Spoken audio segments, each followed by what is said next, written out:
You're watching Rogers TV, St. John's. Focused on quality and convenience, there isn't much you won't find at Marie's Mini Mart. Home-style breads, sandwiches, plus a variety of artisan breads and delicious single-serve desserts available exclusively at our Frecker Drive location. Marie's Mini Mart, with 25 locations wherever you go, there we are.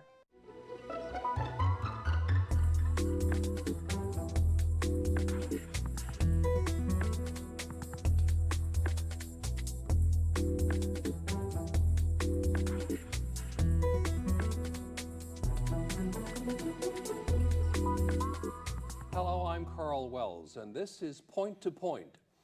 My guest today was the 37th Moderator of the United Church of Canada, the Very Reverend Dr. Marion Pardy. She grew up in Gander, Newfoundland, where some might say she received her calling at a very early age. She was a member of many youth groups at Fraser Road United Church, and it's there that she took to heart the Golden Rule and the message to serve God and do His work in our broken world. Welcome, Marion. Thank you, Karl. Thank you. You grew up in Gander in the 50s at a time when Gander really was the crossroads of the world. I mean, everybody came to Gander because this was before transatlantic flight. They had to stop to refuel. So it must have been a very diverse place. You must have seen people of all nationalities in Gander. Was it an exciting place to grow up in? Yeah, it was indeed. In fact, one of our favorite pastimes as children, well, not only as children, in fact, adults as well, was going to the airport on Sunday afternoon and watching the diversity of people, diversity in color, diversity in dress. And that always was like a very exciting outing. In addition, I'm the daughter of a railroader, so we had the trains going in front of our house, freight trains and passenger trains, day and night. And in fact, another activity that some of us, when we were permitted to stay up for the late train, was to again go to the train station and just watch the people. Yeah. So it was an energetic place and quite a lively place in the 50s for me and for most of us. You mentioned your dad. He was a railroader. Were your parents spiritual people? Well, they were spiritual people, but during my growing up days, neither my mother or father attended church on Sunday mornings.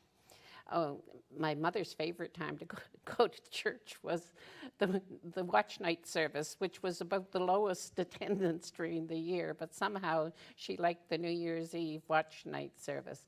My father... That's when a lot of people go to church these days, is at Christmas time. Yeah.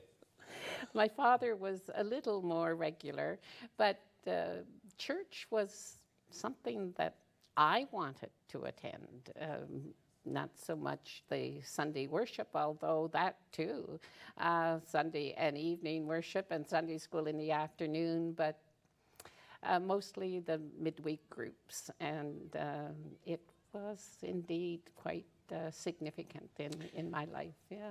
I heard that you were an avid reader as a little girl, that you read 3 books a week. Now, why 3 books, and what kind of books did you like to read?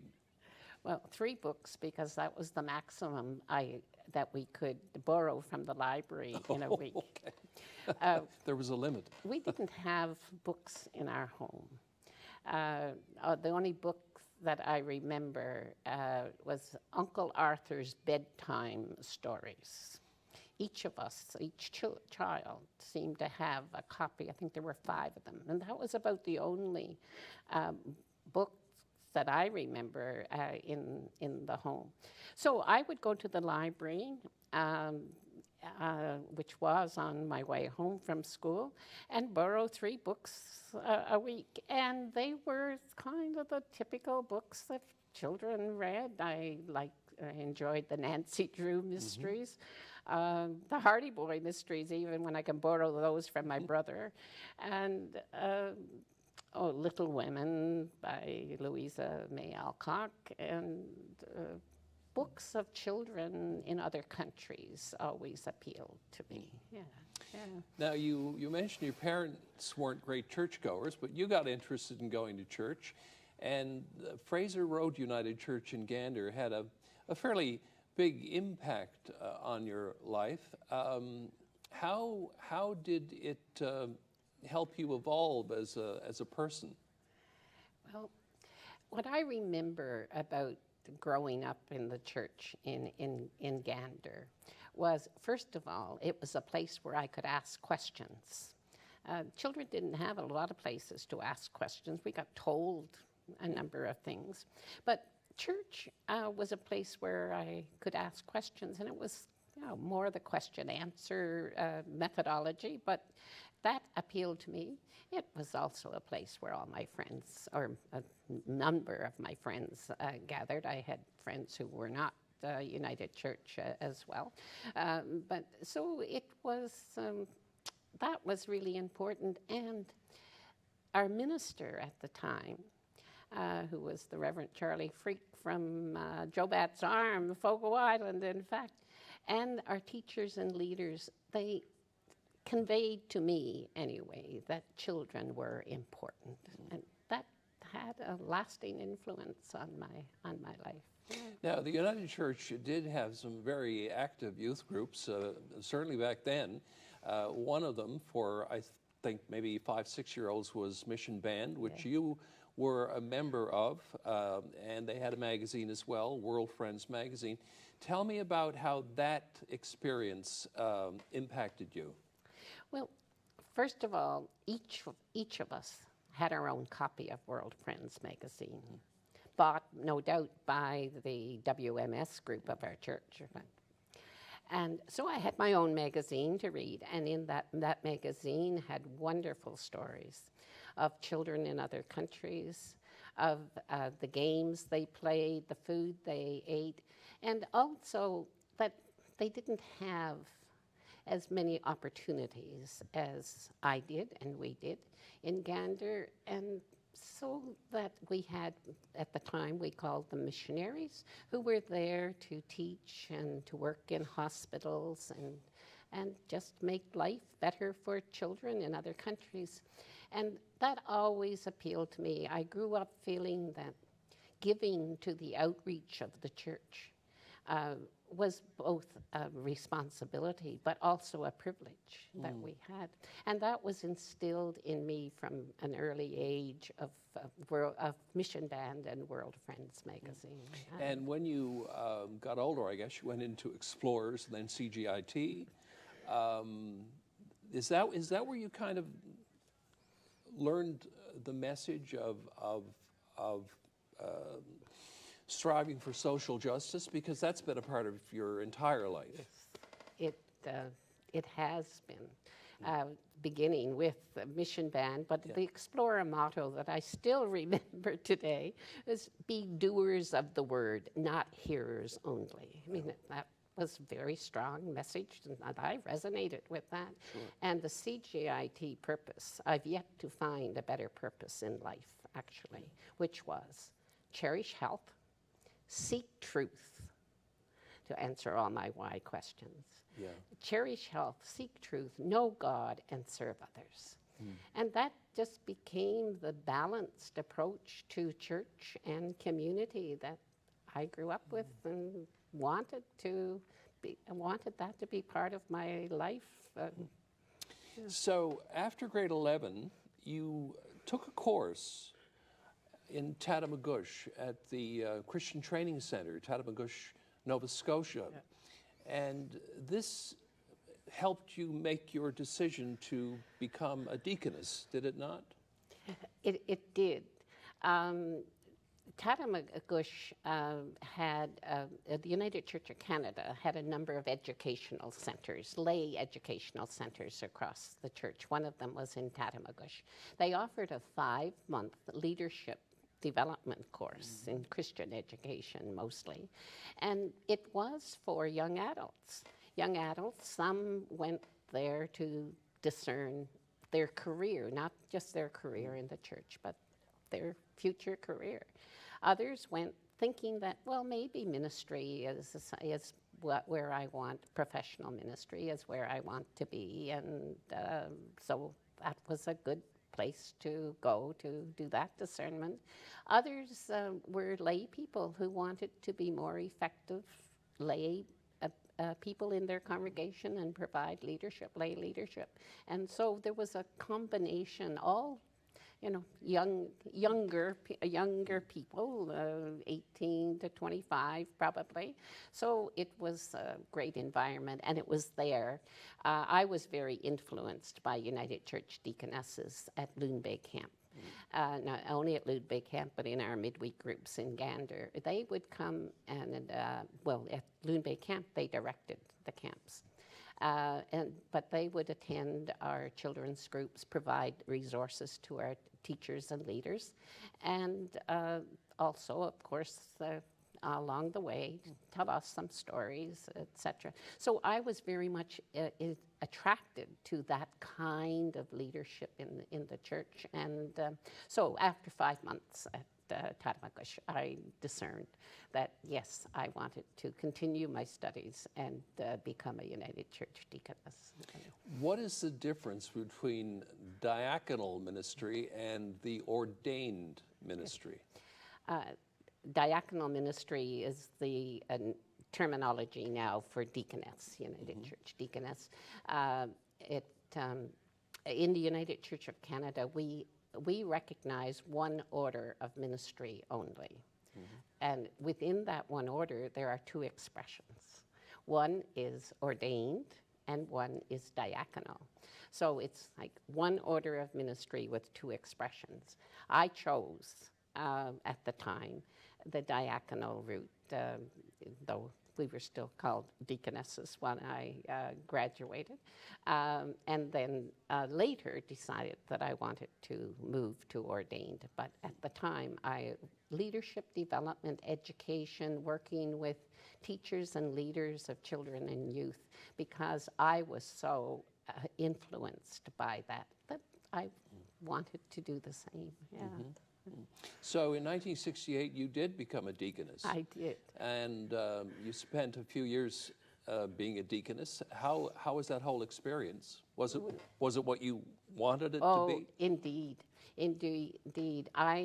My first settlement was in Saskatchewan conference, and I was area director of Christian education for 6 pastoral charges. That was like 18 churches, and each of those pastoral charges had its own minister.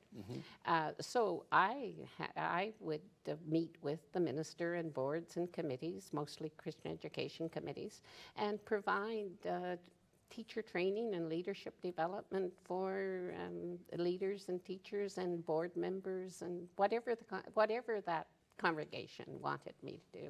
So it was exactly what I wanted to do, and then continued from there into Manitoba Conference, actually. And in 1982, you did become an ordained minister in the United Church of Canada.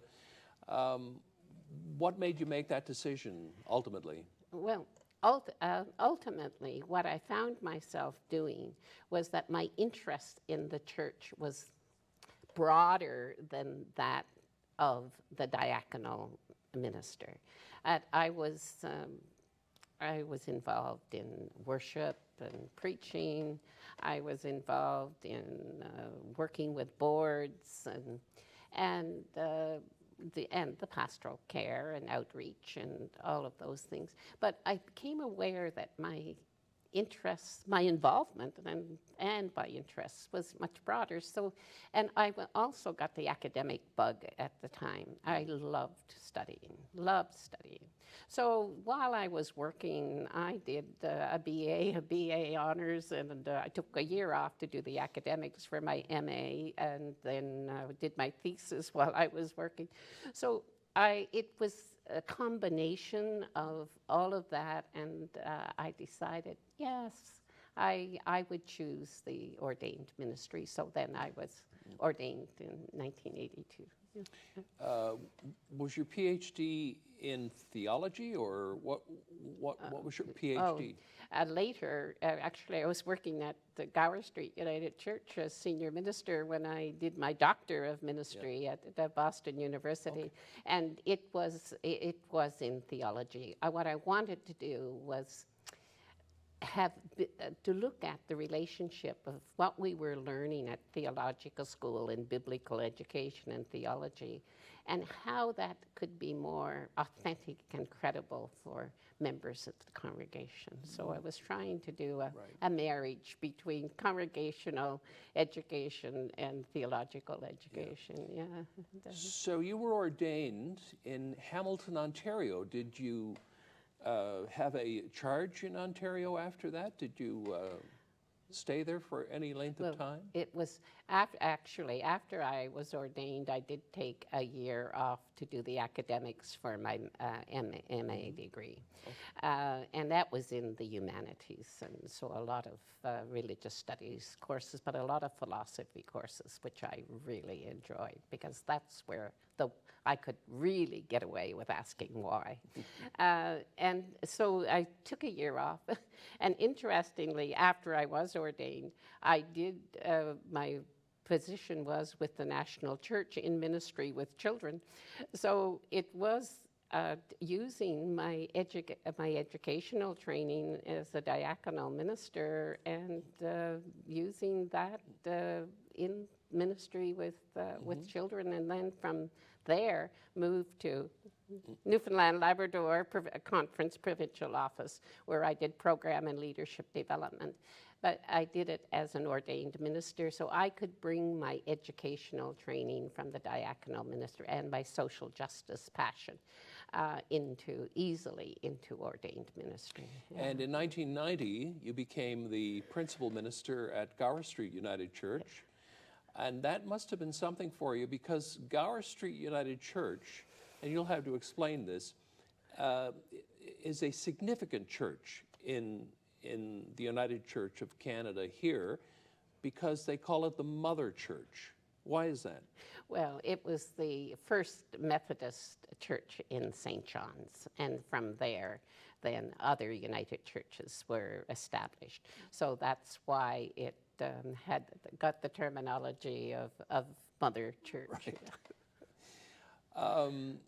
What were some of the things that you tried to accomplish while you were at Gower Street United Church? And I know a United Church minister is not only responsible for the 11 o'clock service on Sunday morning. There's a lot involved in being the minister of a church like that. Well, what appealed to me when I met with the search committee at Gower, and I didn't initially apply. I was, in fact, when Bruce Gregerson was leaving, Bruce was very involved in the conference, and a small group of us would get together and say, who could we recommend to the search committee at Gower Street United Church to, provide the kind of leadership, and Bruce was providing. So one day someone said to me, Marion, you should be the senior minister at Gower Street. And I looked at them and said, yes, and the Pope should be a woman as well. So I had no intention. Anyway, shortly after that, the search committee called and asked if I would apply, and the rest is history. So what appealed to me was Gower had just developed Plan 2000, a new vision for the church, Gower Street United Church, in the year 1990, which would take us 10 years to Plan 2000. And so that really appealed to me. Gower was always involved in outreach, and both in at an individual level of people being a downtown church. And also, at that time, the school lunch program began out of Gower, in fact. So all of that really appealed to me. And so by that time, I had the interest in worship and preaching and working, well, of course, always working with boards and committees. So I really I felt that then the call to be the senior minister at Gower and help the board and congregations implement their vision. And by the time that period ended, that 10-year period you mentioned, you became the moderator of the United Church of Canada, responsible for the flock from Victoria, British Columbia to St. John's, Newfoundland. When you became the moderator, what was that like the moment you were blessed and you realized that you had this position? It must have been, I can't imagine what you were thinking at that moment. Well, obviously, I wanted to be moderator. I wouldn't have let my name stand for nomination. At the same time, there were 9 of us nominees, and I also very much enjoyed my ministry at Gower Street United Church. So I was very much reconciled to the fact that I wasn't going to be moderator. In fact, I left Gower with my office as messy as it always was.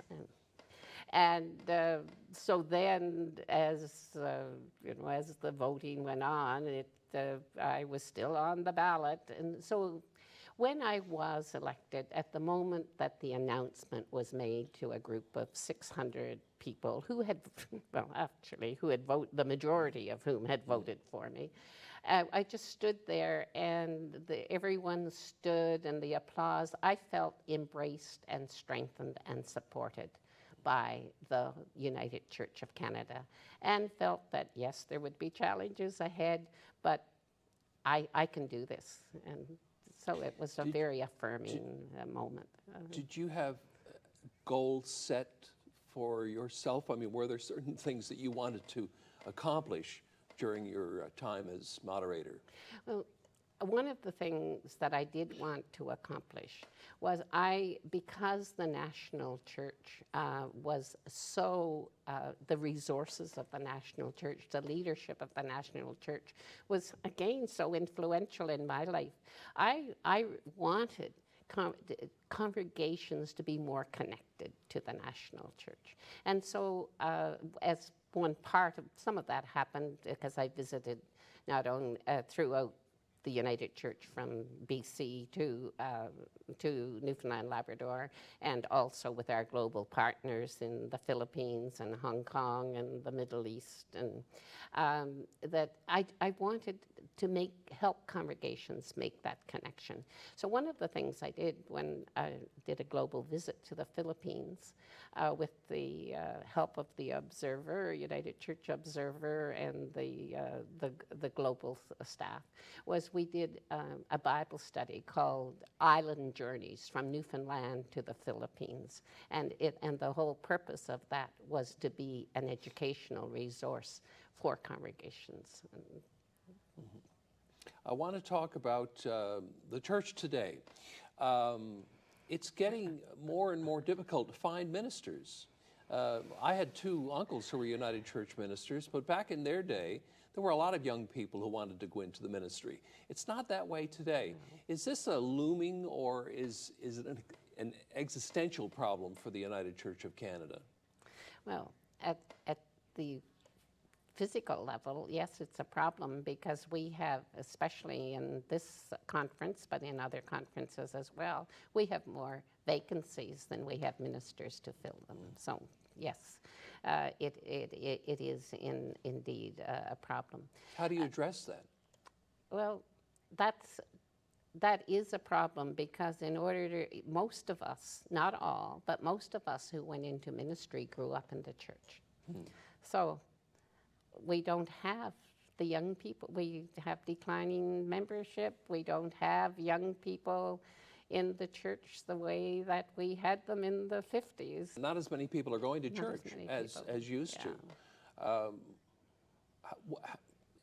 there any plans to try to fix this problem, or? I imagine it's a problem for all United churches. Not only the United Church of Canada, but a lot of Christian churches. are probably having the same Yeah. same issues. I think it's fair to say there's declining membership in most of our denominations, and the United Church of Canada is no exception. There are some quote successful churches where the congregation and the minister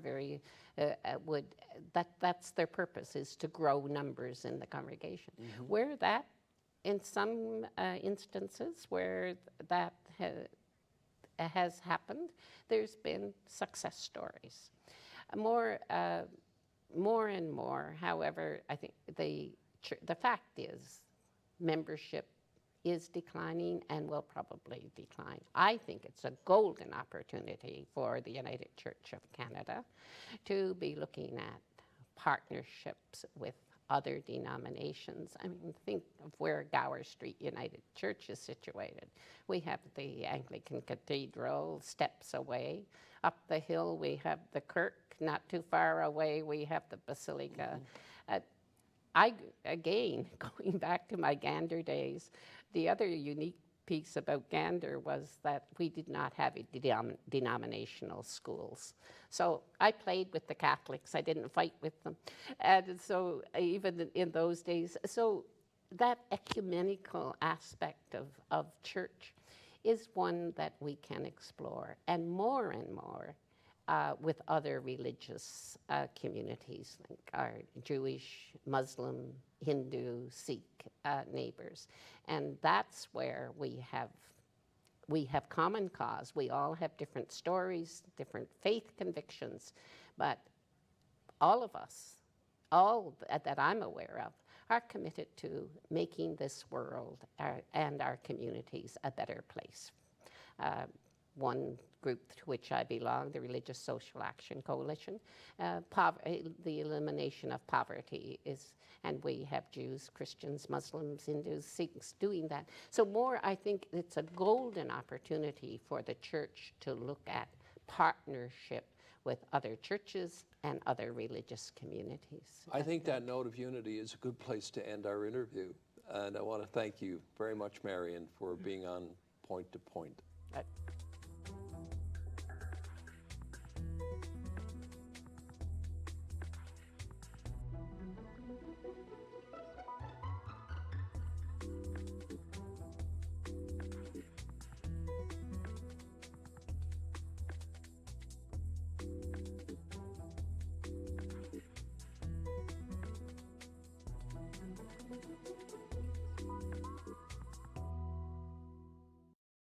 On convenience, Marie's Mini Mart is here for you. A one-stop shop for a variety of products, home-style breads, sandwiches, plus check out our freshly baked artisan breads and single-serve desserts exclusively at our in-store bakery on Frecker Drive. With 25 locations, wherever you go, there we are.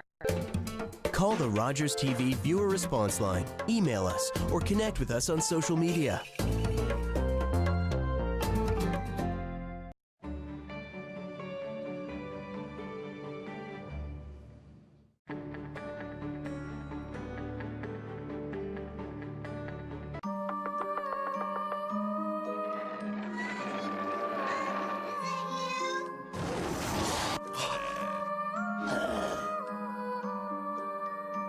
You're not going anywhere. My boat. It's too horrible to describe.